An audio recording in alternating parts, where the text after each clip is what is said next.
যে সকল ভাইয়েরা এই রমজান মাসে তাদের গার্লফ্রেন্ডদের সাথে ঈদের শপিং এ যান, সেই সব অসহায় ভাইদের উদ্দেশ্য করে আমি কিছু বলতে যাচ্ছি।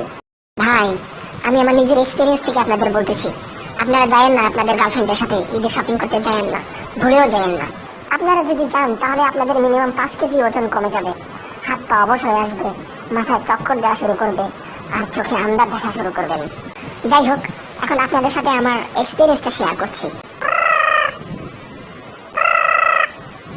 হ্যালো হ্যালো, কই তুমি? আমি সেই কখন থেকে সাজুগুজু করে বসে আছি, এখনো তুমি আসো না কেন? দাঁড়াও দাঁড়াও দাঁড়াও, আসতেছি। এই তো বের হবো এখনই। তুমি বের হও, বাসার সামনে বের হও। ওকে। এই, তোমার কি অবস্থা বলো তো? 10টা দোকান ঘোরা হয়ে গেল, তুমি এখন পর্যন্ত একটা ড্রেস চয়েস করতে পারলে না। আর কতক্ষণ লাগাবো? 1 ঘন্টা হয়ে গেছে, তাড়াতাড়ি একটা ড্রেস চয়েস করো, আমি আর হাঁটতে পারছি না।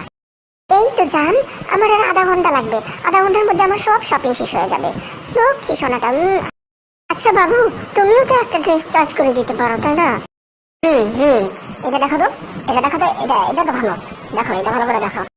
ভাই, ওই ড্রেসটা একটু নামান তো। দেখো তো বাবু, এই ড্রেসটা অনেক সুন্দর না বলো তো? এটা তোমার অনেক মানাবে। এটা নিয়ে নাও, এটা নিয়ে নাও, এটা ফাইনাল করে দাও। ধুর, তোমার চয়েস দিন দিন এত খারাপ হয়ে যাচ্ছে কেন? এইসব ড্রেস মানুষ পরে, এটা কোনো ড্রেস হইলো?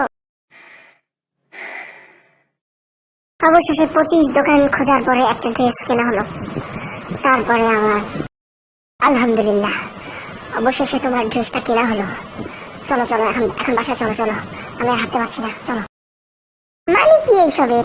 এই ড্রেসটা তো আমি ঈদের দিন সকালে পরবো, আর বিকেলে পরার জন্য একটা ড্রেস কিনতে হবে না?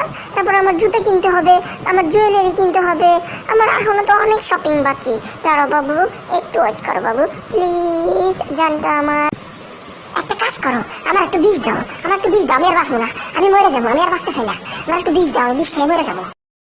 এমন করো কেন? তুমি সব সময় আমার সাথে এমন করো। এই বাবু, শোনো না, একটু দেখো না, এই গলার সেটটা আমার ড্রেসের সাথে ম্যাচ হবে কিনা, একটু দেখো না প্লিজ বাবু। আর মাত্র 5 মিনিট বাকি একটারে, এখন তো চলো। চলো চলো চলো, আমার সব কিনে শেষ, চলো চলো।